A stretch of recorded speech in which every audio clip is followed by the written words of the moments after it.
Hola, queridos amigos. Bueno, es un placer estar nuevamente con ustedes en este portal de Entrevista Buenos Aires. Lo habíamos anticipado, hoy la entrevistada en este caso la vamos a presentar.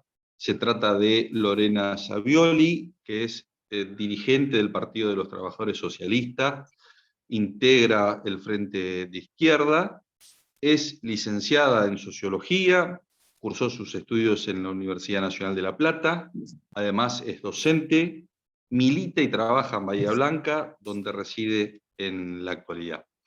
Bueno, Lore, gracias antes que nada por aceptar la invitación y ofrecerte para realizarte esta entrevista. Muchas gracias. No, gracias a vos por tenerme en cuenta y la verdad que está bueno el trabajo que estás haciendo, reconstruyendo las historias de migrantes. Lore, vos venís de una ciudad, al igual que yo, un pueblo de la inmensa llanura pampeana, como tantos otros pueblos donde el perfil político de los habitantes, por lo menos en nuestras adolescencias, estaba muy marcado: o eras peronista o eras radical. ¿Dónde nace o surge la militancia en la izquierda y por qué el Partido de los Trabajadores Socialistas? Mira, eso es así como decís vos. De hecho, quienes no nos sentíamos identificados, digamos, por esos dos partidos políticos, casi que no teníamos identidad, vamos a decirlo de esa manera. Eh, Hay una combinación de cosas. Yo conocí al PTS, a la izquierda, cuando me fui a estudiar a la universidad, en La Plata, en Humanidades, donde yo cursé mi carrera. Ahí conocí la izquierda y la historia de la izquierda en general, porque también lo que pasaba mucho en Ameghino, o al menos ese es mi recuerdo, es que toda la tradición política estaba muy arraigada en la resistencia peronista o en la vuelta a la democracia y la pelea del radicalismo, pero no había una tradición de la izquierda, ¿no? Ese tercer sujeto, digamos, no aparecía nunca. Y esa historia de esos trabajadores también estaba como muy borrada.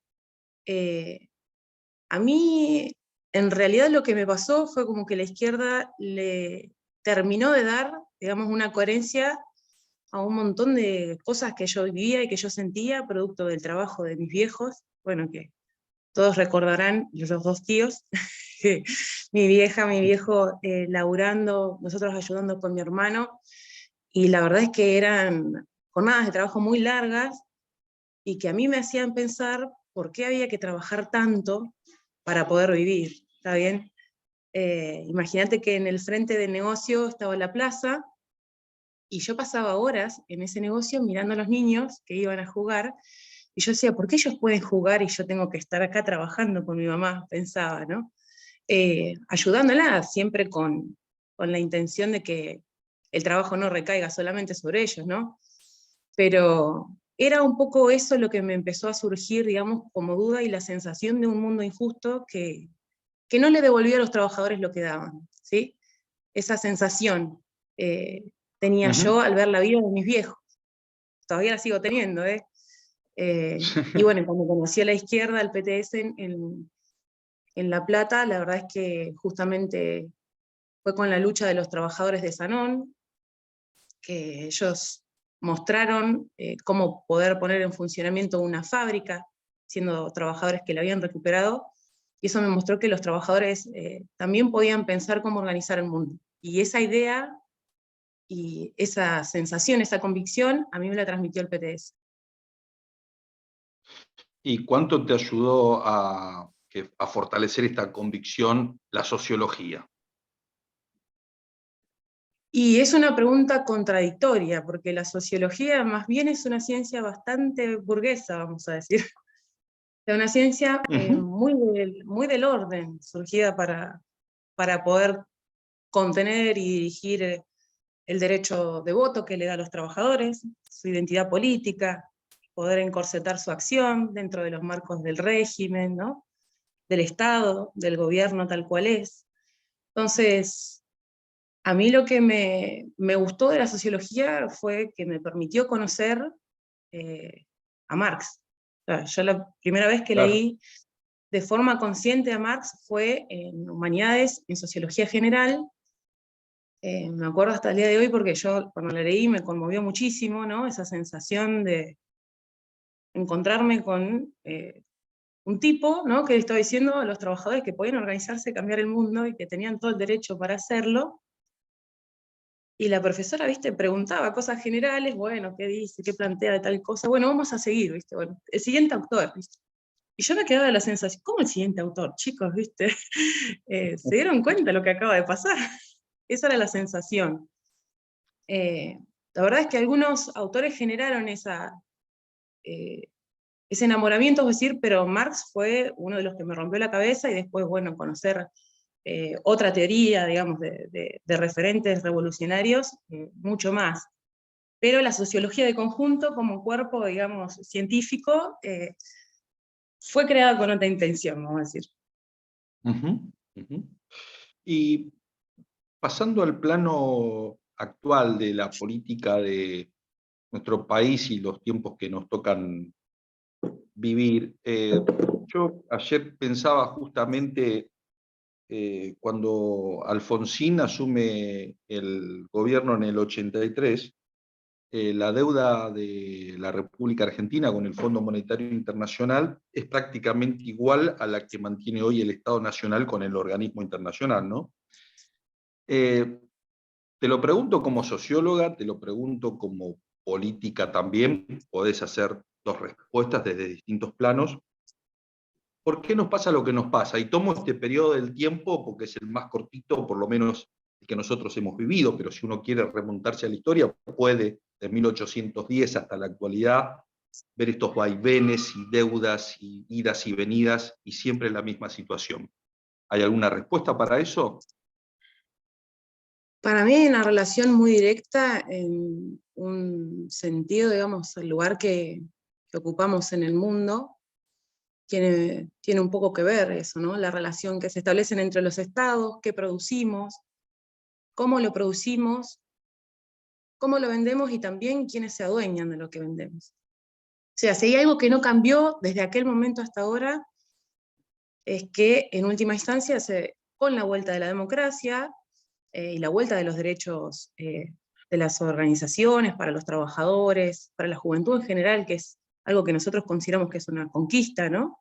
Producto también de la lucha, se hace una apuesta o una vuelta, digamos, a plantear que el mejor organizador en última instancia de la economía sigue siendo el Estado, y un Estado organizado política, social y económicamente por una clase, ¿no? Eh, Nosotros vemos que hay muchísima potencialidad, o sea, es muy difícil plantear que la Argentina es una tierra pobre por definición, ¿está bien? Ahora ni hablar, digamos, con los bienes estratégicos como el litio, o incluso estos últimos descubrimientos que plantean, bueno, que incluso hasta podrían darle otro lugar en el mundo, dicen, ¿no?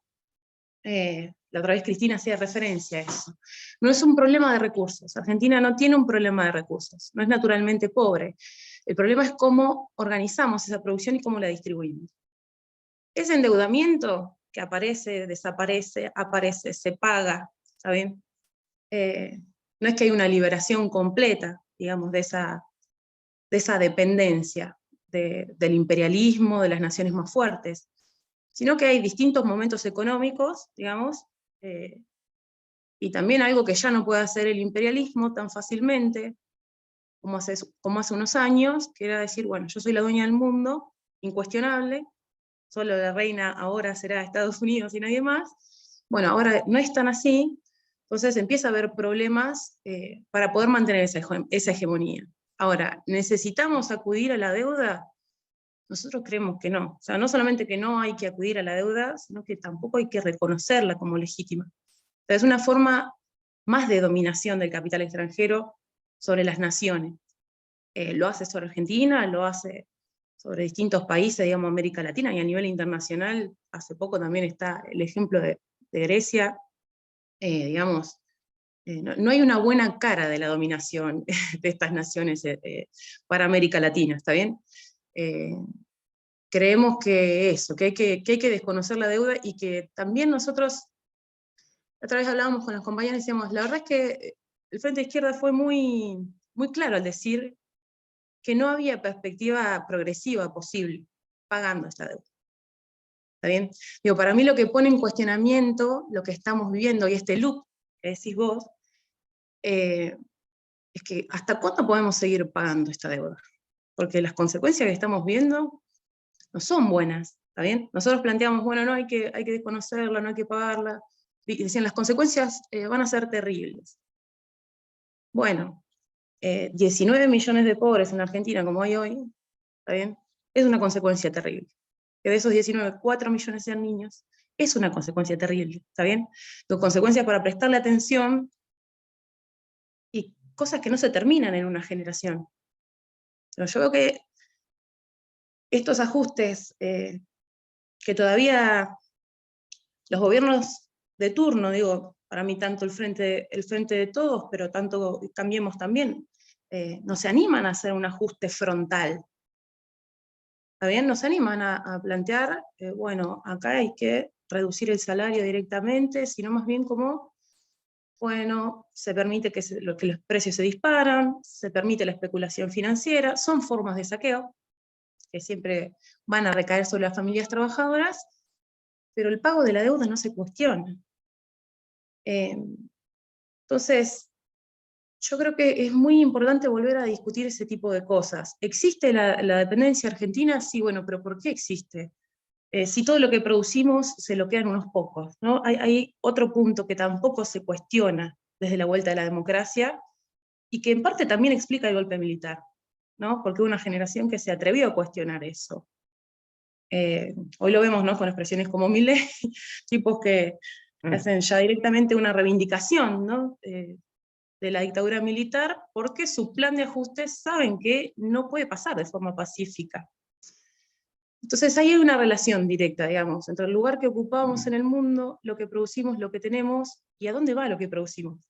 Porque nadie puede decir que los argentinos no trabajamos, somos de los trabajadores que más horas en América Latina pasan frente a una máquina de producción, en las aulas, sufriendo el pluriempleo, porque ya el pluriempleo no es algo que te permite estudiar, desarrollar, pasar tiempo con tus hijos, ¿no? Digo, es una vida que te va achacando y lo ves mucho en la juventud. O sea, yo estoy trabajando ahora acá en Bahía en una escuela, tengo 3 alumnos de turno vespertino.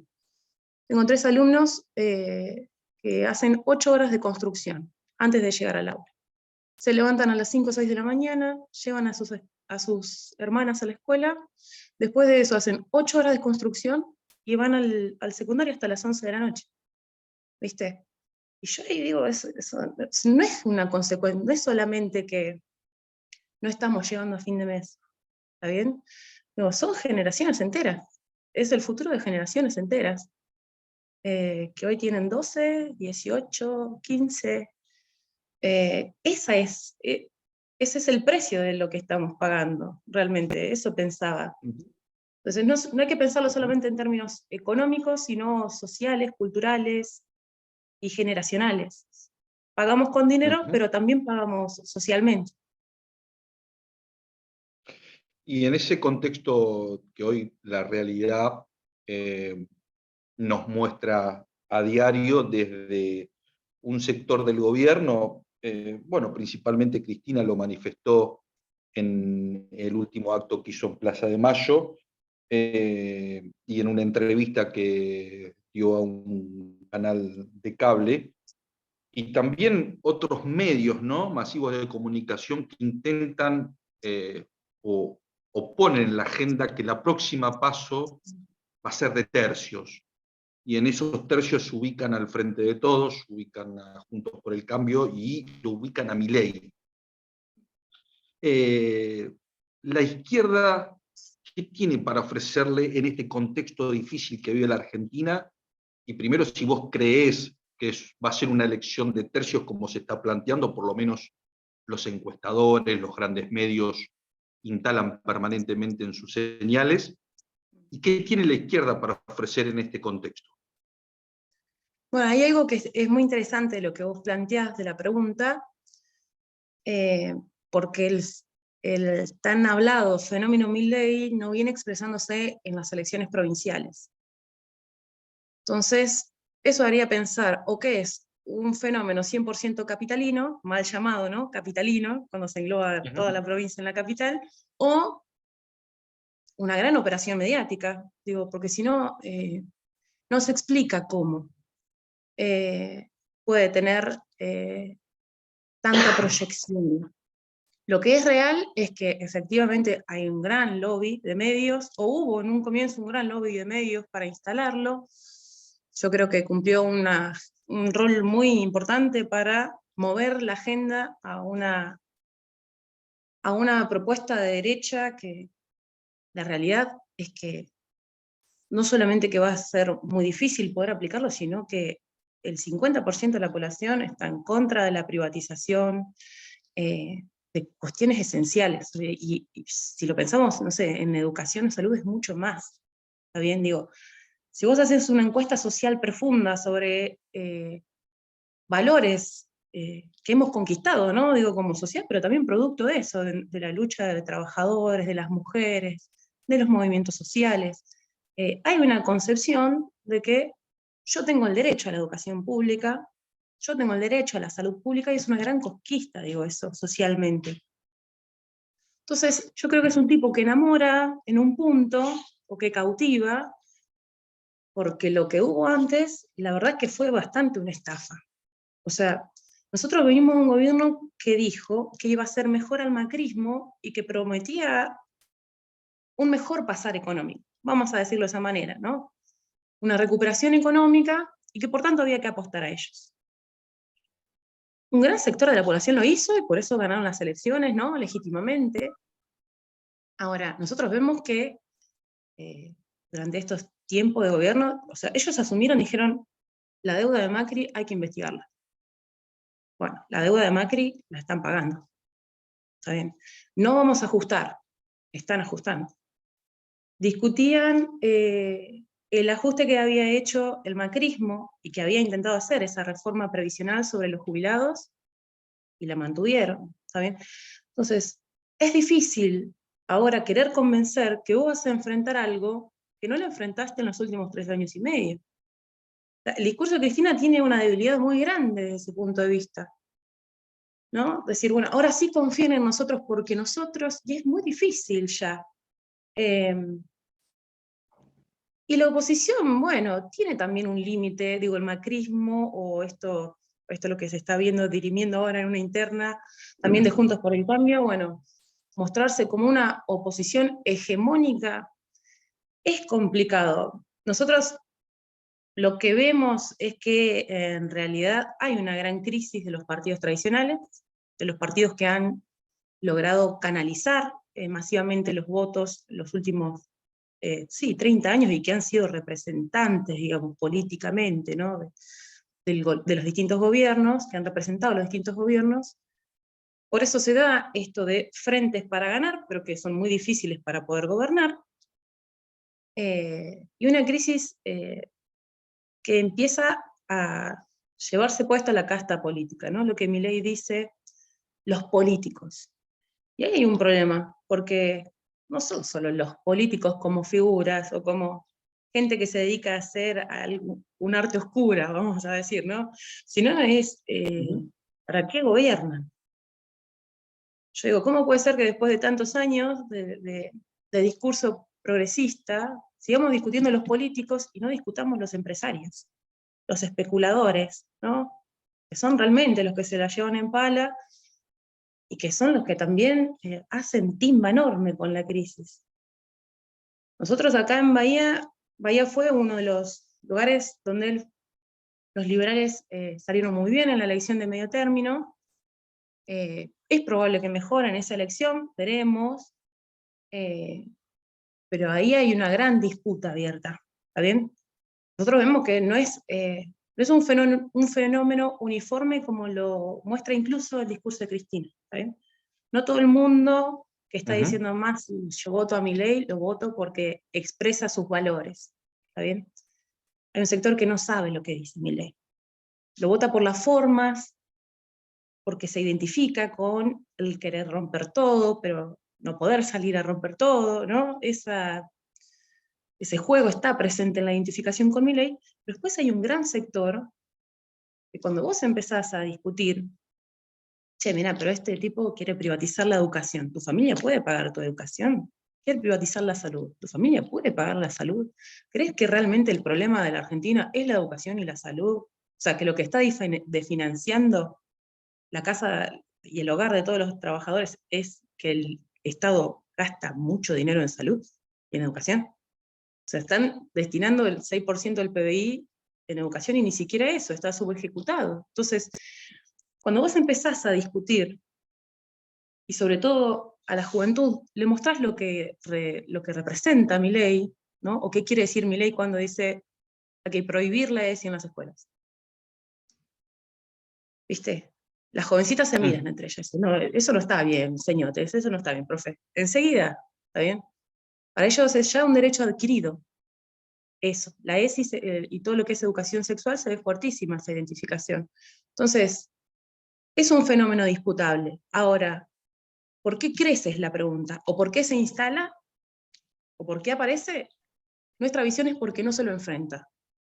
Entonces, nosotros decimos, para poder enfrentar el avance de la derecha hay que organizarse contra el ajuste también del gobierno, no son cosas separadas, ¿está bien?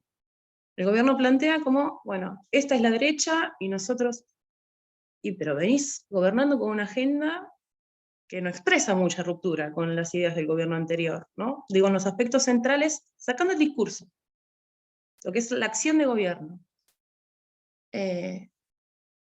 Y por eso creemos nosotros que crece Milei, y obviamente le van a dar manija a Milei. Ahora, Cristina lo sube a Milei, porque es fácil discutir y polarizar con ese personaje, ¿no? Ante ese personaje todos somos alternativas aceptables, vamos a decir, ¿no? Nosotros estamos proponiendo que hay que poner justamente otras prioridades por delante, ¿no? Es volver a discutir, por ejemplo, los derechos de las mujeres, por eso también proponemos a Miriam Bregman como nuestra precandidata a presidenta. Miriam es una gran referente de la lucha contra la impunidad de los genocidas, y entendemos que eso también es importante volver a recuperarlo, ¿está bien? Que se ha hecho mucho discurso, pero en realidad poca política, y ha retrocedido bastante la militancia juvenil desde ese punto de vista. Ahora, hay una nueva juventud que se empieza a organizar por el reparto de las horas de trabajo, porque no se banca más la precarización, no se banca más laburar 10, 12 horas. Bueno, el ejemplo de estos pibes que yo te digo, que son alumnos míos. Es imposible mantener una vida así. Es muy difícil. Entonces, cuando nosotros decimos, ¿por qué no peleamos por repartir las horas de trabajo, pero con salario igual a la canasta básica y intentar resolver desde ahí el problema de la desocupación?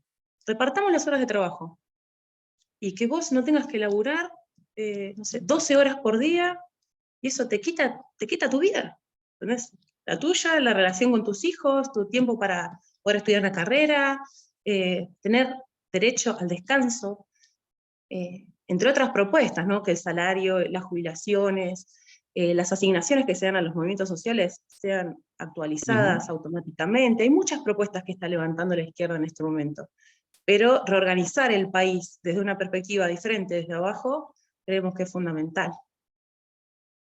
Tomo lo que decías recién de esta idea de lo mejor sería enfrentarlo a Milei lo suben desde distintos sectores, incluso lo sube Cristina, y en esa idea de enfrentarlo, ¿no sería mejor? Y a veces escucho también una crítica que se le hace a la izquierda, ¿por qué no hay una unidad de la izquierda para enfrentar estos sectores de derecha? Digo, una unidad que incluya a todos los sectores de izquierda. Cuando digo todos los sectores, Zamora u otros partidos también que se identifican con la izquierda. ¿Por qué cuesta tanto la unidad, Lorena, y si están en busca de eso? Bueno, nosotros, por ejemplo, hace creo una semana, un poquito más, venimos de la Conferencia Nacional de Partido. Ahí nuevamente, digamos, desde el PTS reimpulsamos esta invitación, como vos decís. Bueno, Zamora es uno de los candidatos que estamos invitando hace tiempo a ser parte del Frente de Izquierda, incluso en las últimas elecciones que terminó compitiendo con Miriam Bregman. No lo veíamos una necesidad nosotros esa competencia, sino incluso empezar a discutir un programa, ¿no? Digo, el Frente Izquierda existe ya, hace un buen par de años en Argentina, nos hemos consolidado como una referencia. Desde ese punto de vista, trabajamos sobre la unidad, pero sobre una unidad que siempre garantice la independencia del Estado y de los gobiernos de turno, ¿sí? Para nosotros eso es fundamental. Desde esa perspectiva, siempre desde el Frente de Izquierda, y lo vas a ver en las últimas resoluciones que sacamos, estamos invitando no solamente a Zamora, sino a distintas organizaciones a sumarse al Frente de Izquierda, y entendemos que es la perspectiva que hay que fortalecer.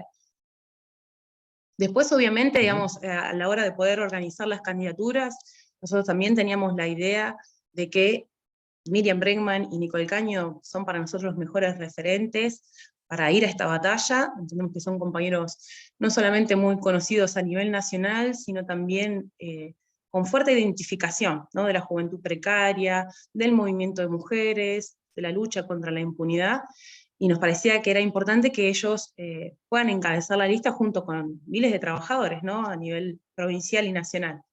Y esa fue nuestra resolución. Después los compañeros del Partido Obrero y el MST han sacado una definición anticipada, y eso, bueno, nos empuja a ir a las PASO. Pero nuestra propuesta desde el comienzo siempre fue mantener esa propuesta de unidad. Sos docente en Bahía Blanca, me decías, y respecto al sistema educativo, pero si querés nos centramos en el sistema educativo de la provincia de Buenos Aires.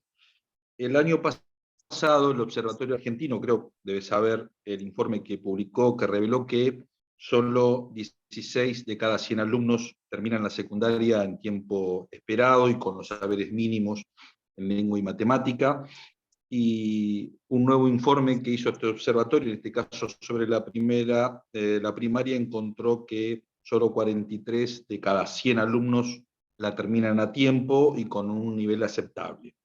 Bueno, primero quería conocer tu opinión respecto a este informe, a lo que revela, y por otro lado, qué pensabas sobre el sistema educativo argentino, ¿no? Que incluye docentes, alumnos.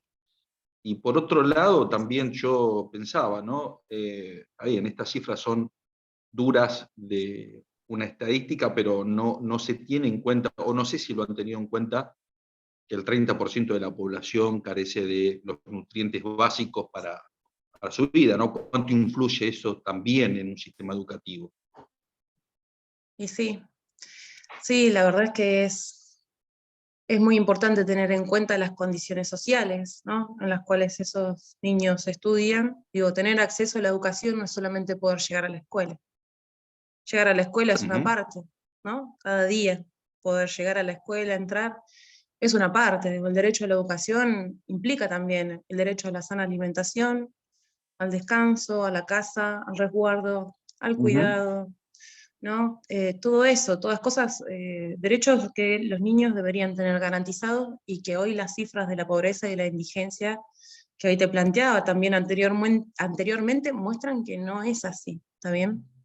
Entonces, hay una gran operación ideológica cuando se intenta analizar el funcionamiento del sistema educativo, o con estas pruebas evaluadoras estandarizadas, ¿viste? Que, bueno, salió tal, tenemos tal lugar en el ranking.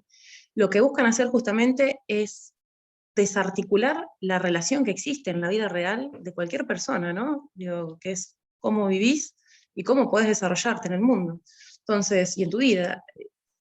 Está bien, hablamos de los resultados, pero ¿por qué no hablamos de cómo llegamos a esos resultados?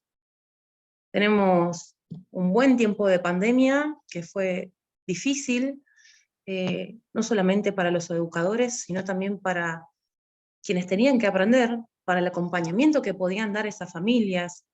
Nosotros no teníamos conectividad. Digo, nosotros los docentes no teníamos conectividad.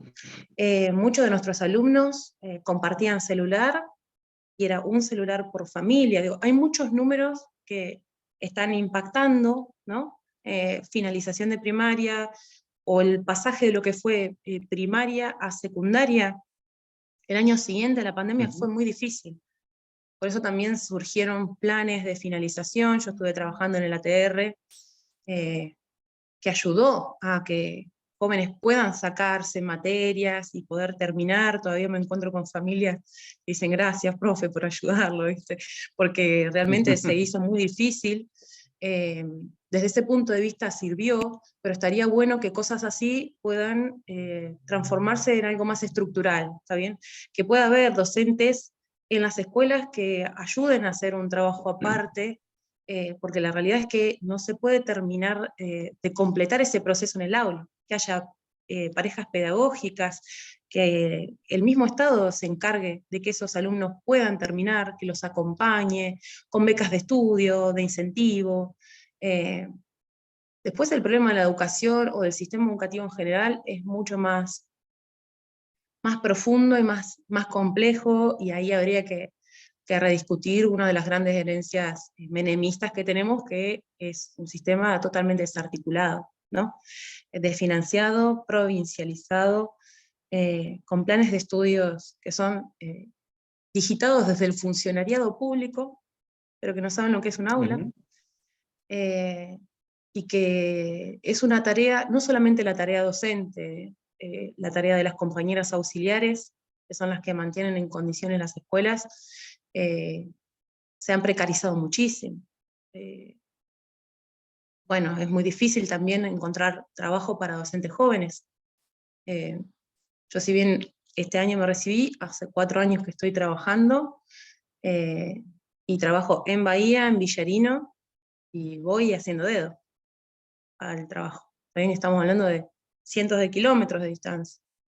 Entonces, no solamente no se piensa al alumno o a la alumna, al estudiante, las condiciones de la familia de ese estudiante, sino tampoco al docente. No es hoy una prioridad en la educación. Y estaría bueno volver a discutir no solamente la necesidad de un presupuesto de emergencia para la educación, sino también, bueno, cómo reorganizarla. Nosotros ahora, justo en Bahía, vamos a dar un taller con un compañero que es de Capital en ese sentido. Bueno, ¿cómo podemos pensar una educación de otro tipo? Incluso eso, no tanto desde la prueba, el resultado, sino también desde el desarrollo de las pasiones de los niños y los adolescentes que la tienen, ¿no? Es eso, somos un modelo estandarizado que mide todo por igual, coloca una nota y fin, ¿no? Una concepción muy productivista de la educación. Entonces, desde ahí también hay mucho para pensar. Lore, para cerrar, te quería consultar, porque has militado por la ley del aborto y además participás de las marchas de Ni Una Menos. Respecto al pasado 3 de junio, que creo que fue que se realizó la movilización, 2 días antes de la marcha, la Corte Suprema de Justicia de la Nación dio a conocer datos oficiales sobre los femicidios. Durante 2022 se registraron 252 y uno más que en el 2021. Bueno, ¿qué falta en esta lucha para que surja y suene más fuerte Viva Nos Queremos? ¿Qué sigue fallando? Y te quería preguntar sobre qué pensás sobre la condena a Villa, si sirve, si alcanza.